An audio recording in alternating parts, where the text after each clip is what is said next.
I'm gonna hold it like this because this is too dark. Let me just get it right. Let me just get it right. I should probably change my hand placement. Okay, I'll hold it up here. And what am I saying? Okay, tell me again. Okay, let's go.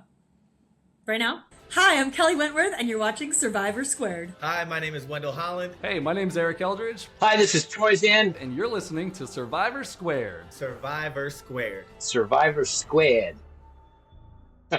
Season 50 is here. We have made it. You guys saw the new intro. You see the new look on Survivor Squared. That's because right around the corner, the debut of Season 50, the biggest season in Survivor history, is upon us. And so, because of that, we had to have the biggest guest in Survivor Squared history on the show. A three-time Survivor player, Miss Kelley Wentworth, enters the fray. And we talk about all three of those seasons and how her unique perspectives from those seasons could shape the way she sees season 50 playing out. She gives us a prediction on not only who's going to win the whole darn thing, but who she thinks from the new era is going to plant their flag and become a superstar in front of our eyes. We talk about her life in Seattle and how she's throwing premiere parties, watch parties with former Survivor alum. We also talk a little bit about the Traitors and how that show's going. And we also talk about her skits online, the social media, the wigs she wears, the stuff she puts out there, and how she'll keep doing it for season 50. And they're hilarious. She's hilarious.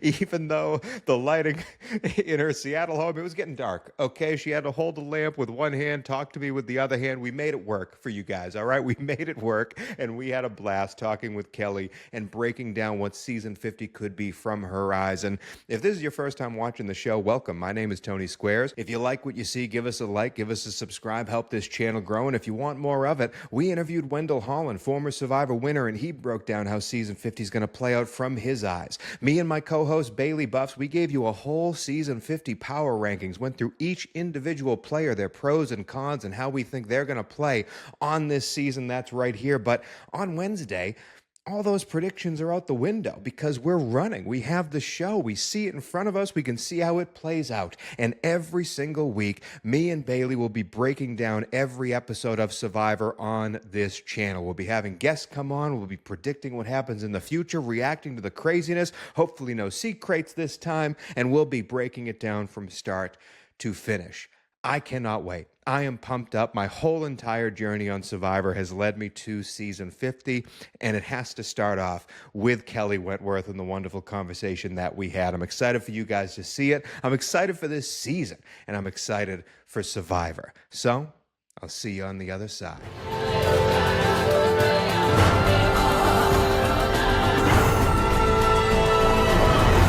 From San Juan del Sur to a second chance in Cambodia to surviving extinction itself. My guest today, I cannot wait to get to talking to her. I've wanted to have this guest on for so long. We're going to dive into all things season 50 from a very unique perspective, from the number one draft pick, dare I say, covering social media on the interwebs out there. Not only is she great at Survivor and great at talking about Survivor, playing multiple characters, including herself in the videos she puts out there, but she also just won a Super Bowl. Please welcome to the show, Miss Kelley Wentworth. Come on in, Kelley. I'm here, and I think the most exciting thing you said was that my team just won a Super Bowl. Let's go, world champions! I did that. I didn't do that. They did that, but we did as a fan base. So we're here. Yes. Every Sunday, I see you posting videos up there. So you guys obviously have the season tickets. You're there every game. We do have season tickets, but let me say this: we were on the wait list for about 12 years. So we put in the work. We waited. And we finally got on. We've had them for about 3 years now. Great time to get them. Perfect. Yeah, exactly. Listen, I know we weren't sure there. There's a little bit of uncertainty with Pete Carroll leaving and McDonald coming in and all the changes. And listen, we are very happy right now. Absolutely. And I'm very happy too, because as you know, and as some of the listeners know, I dove into this Survivor world very recently. Just at the start of 2025, it was the first time I started watching Survivor. I made it through every single season now, and I'm at season 50, building up to this very moment. And this episode of Survivor Squared is coming out the Monday before the premiere of season 50. And we have arrived, Miss Wentworth. And I know you've been in this game for a while, talking about Survivor, talking about reality TV. Are we at, like, is the heightened excitement there? Do you feel the momentum churning? Like, we are at the precipice of something that is getting ready to take over our lives here. And I feel like the whole entire internet is juiced for it. We're ready to go. This has been building since Jeff Probst announced it maybe 2 years ago now. I'd have to look up the exact date, but I can remember he was at an event in Los Angeles. He puts out this selfie style video saying, and he's talking to the crowd saying, should we do a returning player season for 50? Everyone's like, woo! And I'm looking at the calendar going, we haven't even aired 47 or so. What's going on? We have 3 seasons to go. What's going on here? So yes, this has been something that people have been anticipating. There's been a lot of talk about the cast and when that was released and why didn't we include some people? Why did we include others? Why is it split? New era? And there were all these questions, but we're here. We've arrived. We're ready to go. The excitement is at an all-time high peak.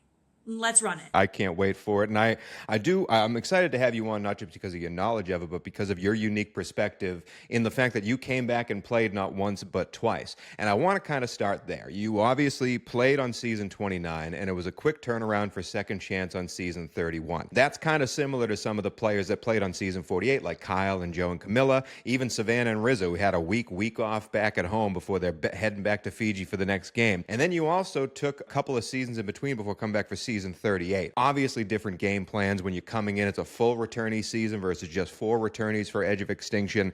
What do you think helped you out playing this game? The quick turnaround and you kind of know to get into it, or the lock-in after a few years off the island? I would say, I guess for my seasons, I know it's a tough one, but I think for my seasons, playing back-to-back was actually easier. But that's also because the first time I played, I went out early. And so I felt that hunger, like I wanted to go back so badly. And I realized that when I go back, I'm going to do everything I want to do. I don't want to leave there and have any regrets. And I truly can say in 31, I did do everything I wanted to do except for win. And so in that sense, for me going back to back, it was really great. Now I can imagine some of these people, Rizzo and Savannah, they went very far in the game. Now 26 days is not 39 days. Don't get me started on that topic. But it's still very difficult because in that short amount of time, I think they had 2 weeks in between.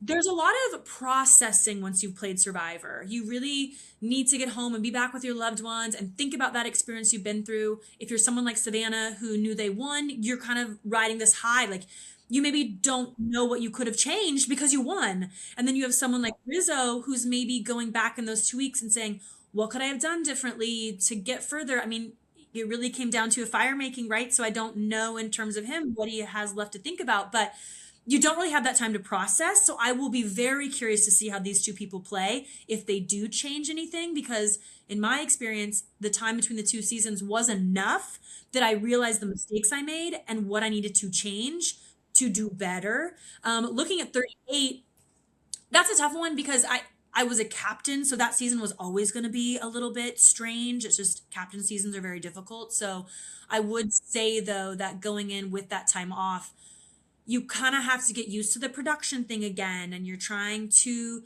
figure out how this all works and how do I play and should I change things. And so I think there's pros and cons to both. But for me personally, the back-to-back was a better at that time. Absolutely. And I get that too. And I do understand the difficulties that Rizzo and Savannah might have, not just because no one on that island has seen them play. So they are coming in sight unseen, and everyone's like, who are these people? Who won? What do they play? How do they play? So that's going to be tough on them. But also the 2 week, I didn't even think about the processing of what just happened before you're jumping right in. They're not playing with season 49 players anymore. It's a whole, like whatever they did, they're going to have to readjust almost everything immediately. That's pretty interesting. I feel like people are mad at the cast. We talked about that, or people have nitpicks about the cast. I'm coming at this again with really virgin eyes, diving all this in, imbibing Survivor from a fire hose with all these seasons at once.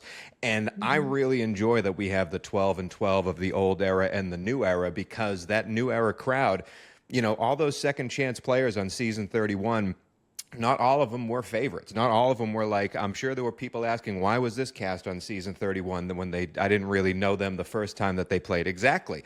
But you make an impact in that second season. So I'm looking for some of these new era players to come in and immediately plant their flag in the sand and say, this is why they cast me again. This is why I'm here again. Now, some of them, like Q, maybe, I don't know why he's there, but he's going to be trying to make an impact for what he can do.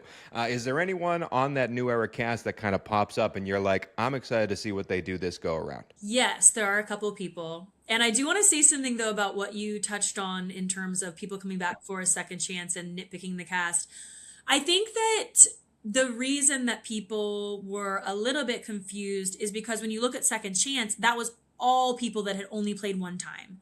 So it made sense. But when you look at 50 and you're kind of talking about this being this legendary season and bringing back these big names, some of the choices just don't make sense because to your point, in a way, we don't know if they're all-stars yet. And technically, this is being stated that this is an all-star style season. I'm not knocking. I've accepted the cast, Tony. I'm good with it. I had my crash out. Okay. I'm good. I've accepted. I'm excited. I'm here. I just had to go through the stages, but I'm ready to go.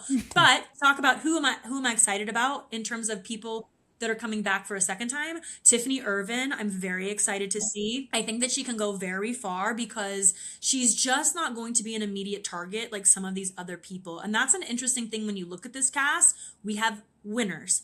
We have people that have been on Jeff's podcast. We have Mike White. I'm stating all the things that could potentially be a target. We have the 49ers that you already said, they're a mystery. That is somebody that you should be scared of because everybody's back for a reason. Why are these two people back? We have no idea. And the way that they play, we don't know if they're changing the way they play. We don't know if they're playing the same. We don't know if they found idols and held onto it for 9 tribal councils. We know it's been one, but there's so many unknowns. So when you look at the cast and you're like, wow, I really think I'm curious to see how Tiffany does and how she blends in and how she plays with these people. And I, of course, support Aubrey Bracco, who is one of my great friends outside of this game. And what's interesting about Aubrey is that I think when you look at her, you could say she would be an immediate target. But for all the reasons I just stated, all these other people that I think will be looked at first, I think Aubrey is so intelligent and so aware and good at this game that I think she's going to be able to sneak through and really use these excuses against other people and get them out before her. And I think we'll see her go very far and it will be very surprising. But she is a threatening player, dynamic player. And I don't think people give her enough credit because season 38 was not her best season. She had a crash out. It's okay. I lived on Edge of Extinction. It wasn't fun. Okay. Unless you were there, I cannot express to you how terrible it was. But she's had time. She's a mom now. She's in a relationship. She is ready to go. She is locked in. I talked to her before she left. And I think watch out for Aubrey. I'd be pumped for it. Aubrey was one of my favorites when I dove in. I found that I introduced to her. I had no idea who she was, what the legend she became. Seeing her 3 seasons unfold, I really, really enjoyed it. I'd love for her to have a deep run in 50. I'd love for her to be a contender on 50. And I think it's been enough time for her to step back and realize to bring the new version of Aubrey into the game. And I'm excited to see what that new version can bring. But I do want to touch on Edge of Extinction. I don't want to touch on it too long. I hope they're not bringing it back for season 50 like they did for Winners at War. No, as much as I like how it kept those favorite faces around, I wasn't a huge fan of the gimmick when it comes to the game mechanic.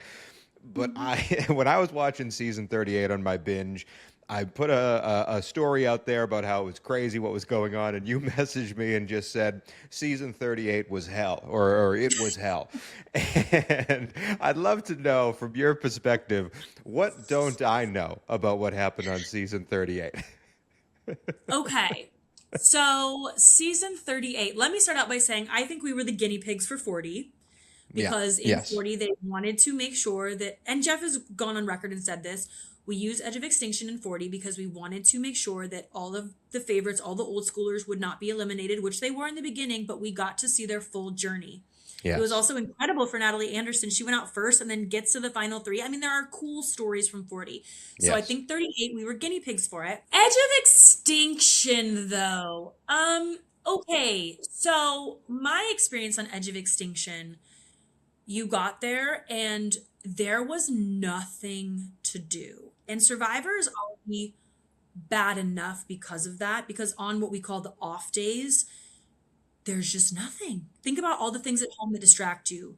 TV, music, phone, errands, whatever. You get to go out to dinner, all these things. There's nothing except for you and your thoughts.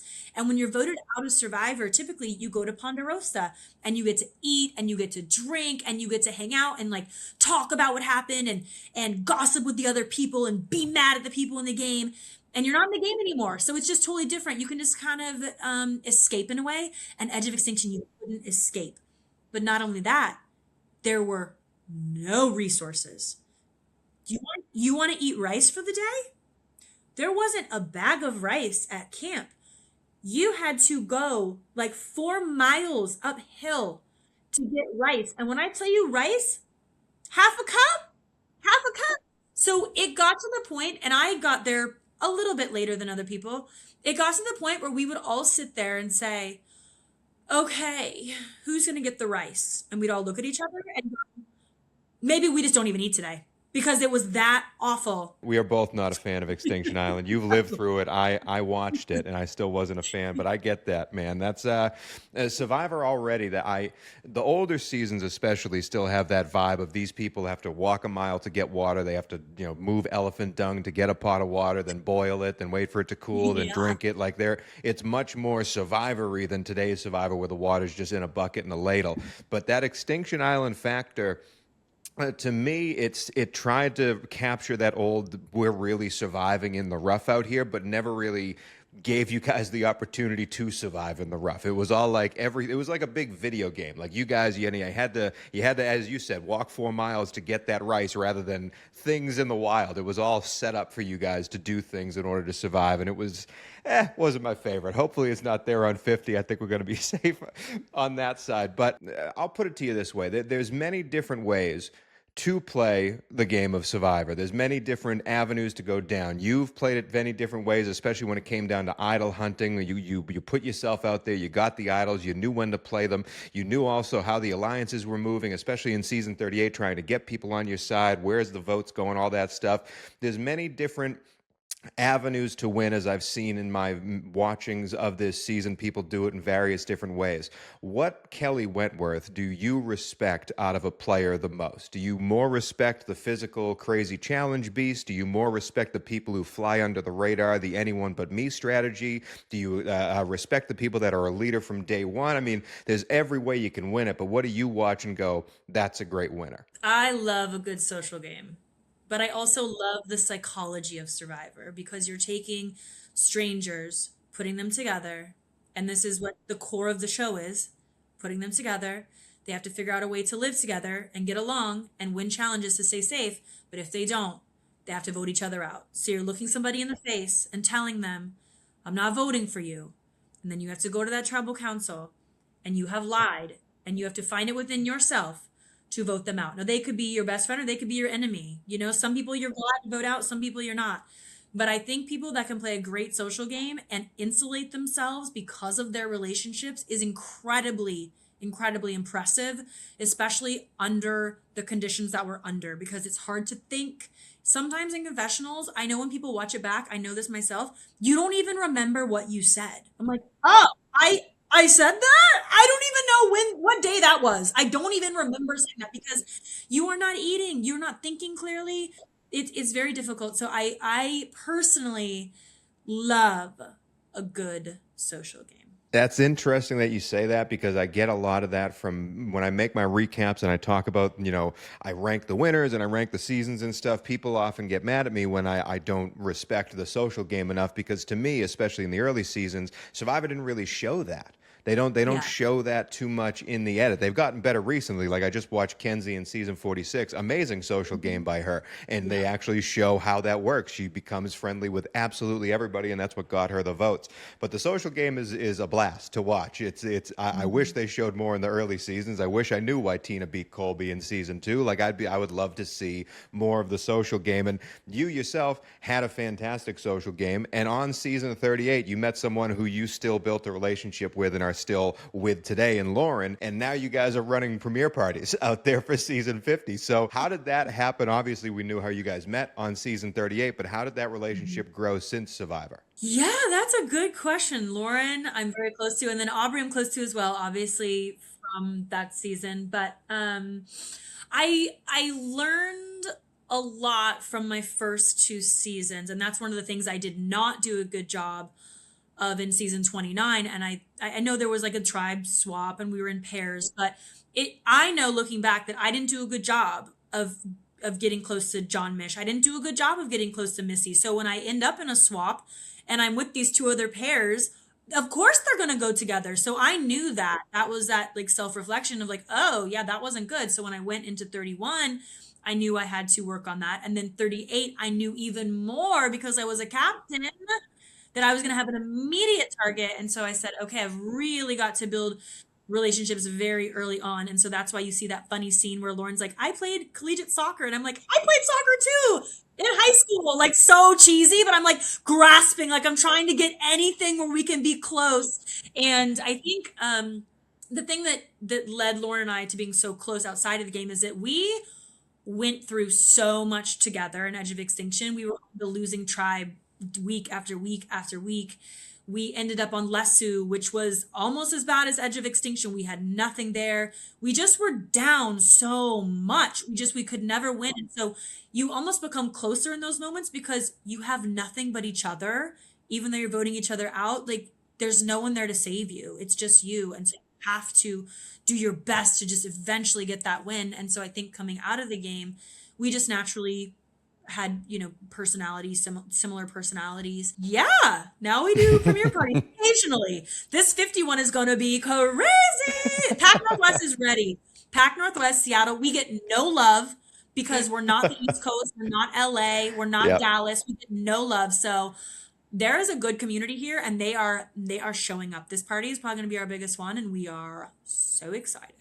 I'm pumped for it. I'm pumped for you. I'm pissed because, not to go back to the NFL and a Survivor podcast, but if the Packers had won their playoff game, I had plans with a friend to come up for Seattle for that game. Packers, that's my team, versus the Seahawks, which I had never been to Seattle. I was all pumped for it. And then, of course, reality hit and I had to cancel those plans real fast. But hey, Seattle does get a bad rap and it is a great place to be. And I'm excited for you guys to throw a crazy party there. I do want to touch on, though, speaking of after Survivor and everything you've done since then, when did this all start with you making these videos on social media? Like, has that always been in your, I mean, obviously, some of us grow up, we're always joking around. We're always, when we're a kid, we're putting on shows in front of our family, like whatever it may be. But like the videos online, the sketches, you putting on wigs and playing characters and watching all these reality shows and reporting them, it's fantastic stuff. And it's stuff that seems to make you really, really happy to do it. So when did that idea start and when did it sort of take off? Okay, so I had never done the skits before. And I was online. I'm chronically online too much, but I was seeing people doing skits for pretty much every other show. So people will do Love is Blind. They'll do, gosh, I don't know, just every show you can think of. But nobody was doing Big Brother or Survivor. And those are two shows I really love that I grew up with. I obviously know very well. And so I thought, oh my gosh, I want to do skits for Survivor. That would be just so fun. But and also because I tell people that contact me about Survivor that are going on, they say, what's your biggest advice? And I always say, make fun of yourself, because if you can make fun of yourself, other people, they have to laugh with you. They can't laugh at you. So like if you are the one that's ahead of it, like I know that I think it was Kevin on 48 when he dove in and was like, did that like, I was like, just have fun with it. If you make fun of it, everyone's just going to be laughing with you and like, oh my God, Kevin, versus if you try and resist it, they'll be laughing at you. And so that's why I think the skit videos are just kind of a funny way to showcase what we've watched. I also do, it's not just the players. I do a lot of Jeff ones. Okay. Nobody's safe over here. I did one this summer of Julie Chen and she saw it and commented. And I said, which one of you sent this to Julie? Because some things, I know when you put them on the internet, anyone can see it. Yep. But at the same time, sometimes these things, I don't even think about that. I just do it because it's funny for me and I want people to laugh along with me. And then it's like, oh my God, this got 1 million views and now Julie Chen has seen it. And I like, should I delete this? Should I delete this? Because now I'm embarrassed. So anyway, it's just fun and it just popped in my head during 47. But really, Sue provided me a lot of inspiration because of her dirty face and the red paint. I was just like, oh my God, this is too funny. Mm-hmm. Not to keep the conversation going. I mean, this is TV gold. Like, this is amazing. So yeah, it just kind of came out of nowhere. But I have a great time with them. Absolutely. You can tell you have a great time with them. And I think that's why they work, because we can tell you're in on the joke and enjoying yourself too much when you're doing it. I will say though, because I come from the world of making these videos online. I think I've made a video every single day online for the past, I think, 5 years now. And it's been fantastic. It started off in football, but now it's gone off to comedy. I've done all different types of things. And I also know for some of them, you have an idea in your head and you're like, this is a great idea. And you film it and you put it together and you piece it all together. You're like, this is gold. And then it just dies on the vine. So what's the one video you made you're like, I can't believe this didn't work? That still bugs you. Gosh, that's such a good question. And it's so true, because I think you're a creative as well, right? And so when you're creative and you only live with inside your head, and not everyone is going to get my humor or what I'm trying to convey. Some things I try to add like a funny little twist to it. And I'm like, I don't know if people will get what I'm trying to do here. I have no idea, but I put it out anyway. And we're like hoping it lands, to your point. Yeah. And that is not easy. It's not editing yourself and trying to think of like, how is this going to land with people? And like, how is my vision in my head going to like, how am I going to relay that? I'm going to tell you my favorite one. The Secret is probably my favorite video. I had so much fun. My husband was going, what are those feet slippers or whatever they were? I was outside in my yard rolling around in like a garbage bag. My neighbors are going, what are you doing? Don't worry about what I'm doing. I have a creative vision. So I love that one. That is just one of my all-time absolute favorite. Loved it. I'm sorry, Jake, it was at your expense, but it was a blast to make. One that didn't land. Honestly, if they don't land, I kind of just move on. Like there's some I know that I do where I go, this isn't my best work, but because even if it doesn't come to life the way I want, I still put it out there because I put the time and effort into editing. And so I'm like, it's fine. I'm going to do it. Probably everything on 49, to be honest with you, because I just didn't feel as inspired that season. This past season, it just wasn't quite hitting for me. I still enjoyed it, but I think the Savannah and Rizzo thing kind of ruined a little bit of it. And so I tried to do some funny videos, but I don't think my heart was fully in it. And so it didn't translate the same way. So probably pretty much every video on 49. Like, let's go. I'm ready. Do we have all like the costumes planned out? They're like set up like we're at SNL, like all the wigs are set out. We're all ready to go. Can't wait to see you break out your coach. I have so many. My poor husband is like, is that another wig? Like when he gets a Nike box and I say, is that another pair of Nikes? He says, is that another wig? And I say, yeah. He goes, why? You have 25. I said, yeah, but I don't have the red hair. I don't have the curly hair. I need to order I needed to order the Jonathan muscle bodysuit. You know, like I need to really try and look as close as I can. But also the joke of it is that half the time I don't even have the wigs on correctly. Like they're just like, and that's also just, I'm not that serious about it. Just like throw it on. My hair might still be poking out. It's fine. You get the idea. This is why AI will never take over, because of your dedication to the different wigs and the different costumes and mishappily putting it on there. It will take AI will never defeat that. Speaking of not being inspired by a current season, I am getting the vibe that this whole Traitors season 4 has had a lot of highs and a lot of kind of maybe a little bit of boring lows. And we're recording this before the most recent episode. Can't wait to watch it tonight. I'm enjoying myself, but there's a lot of talk online, especially people who love the Housewives, that they're not very happy with the way this season has gone. I do want to touch on Traitors for a second, because I would love, I mean, if I am in the world of reality TV, if I was on Survivor multiple times, I know one of the things I'd be looking at, be like, I wonder if I could be on Traitors. And would you, Kelley Wentworth, ever want to be on that show? Head over to meet Alan Cumming and live in that castle, air quotes, live in that castle. And if you went over to play, would you want to be a traitor or a faithful? Of course I would play the Traitors, 100%. But my phone's not ringing over here. Traitors, if you see this, call me. Here's the one thing I will say. I have heard, I don't know if this is true, but I have heard that the Traitors are very specific about who they want, and they know who they want, and they will go after them. So clearly they don't want me, at least not right now. That's totally fine. I'm also happy to be a viewer, but if I were to get that call, 100%, I would be in that castle. Send me out tomorrow. Would I want to be a traitor or faithful? I would want to be a traitor all day.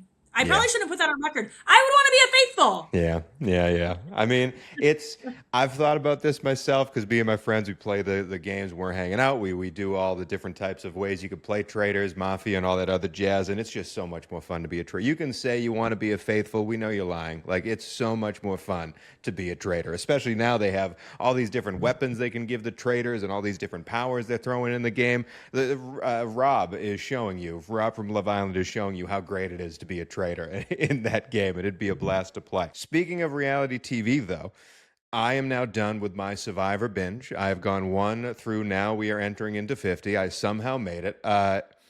It has been a long time. It has been a fantastic time. I despise the Paramount app. Don't let anyone at CBS know. But I want to ask you, you know reality TV better than anyone. You watch Big Brother, The Traitors, everything else, Love is Blind.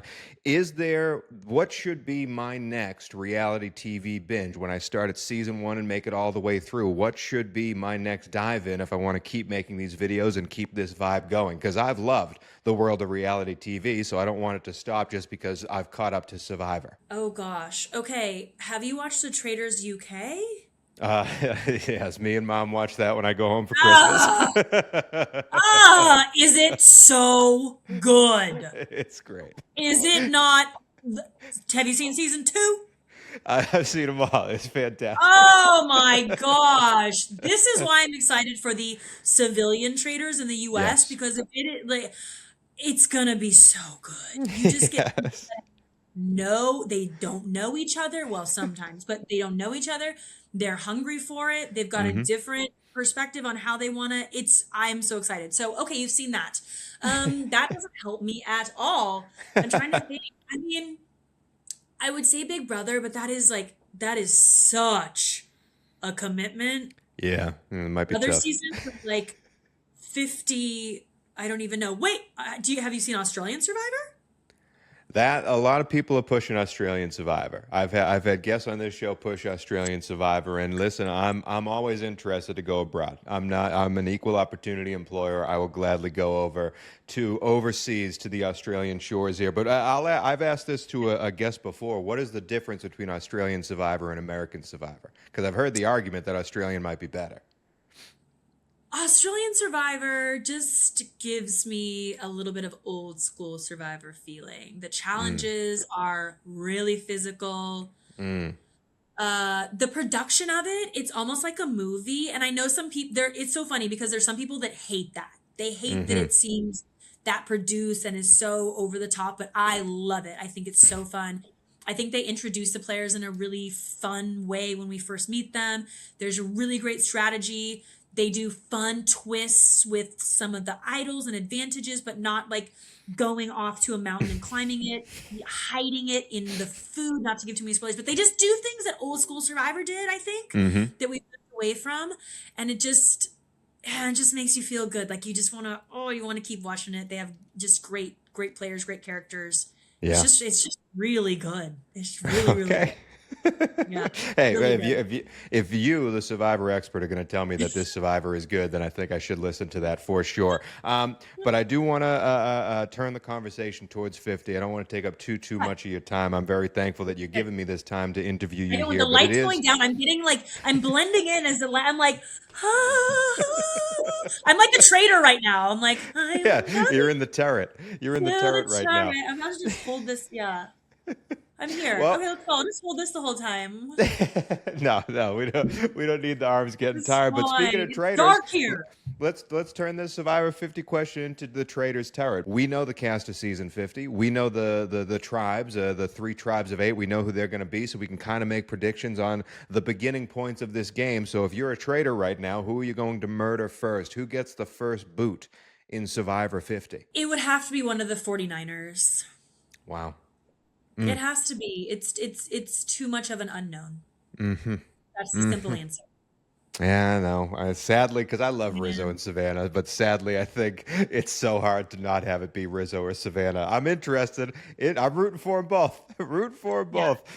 And speaking of rooting for, I know you have obviously Aubrey on the island. You have many players you have played with before. You know off the island. You're obviously rooting for various interests here. But when it comes to you breaking this down, when it comes to you looking at this analytically and saying, you know what, this is how it's all going to roll out, I would love to know from Kelley Wentworth, who wins season 50? I feel like I'm going to say the two people that I said earlier. I'm going to roll with Aubrey, and I'm going to say I think Tiffany has a good shot as well. Those are the two people I'm going to roll with.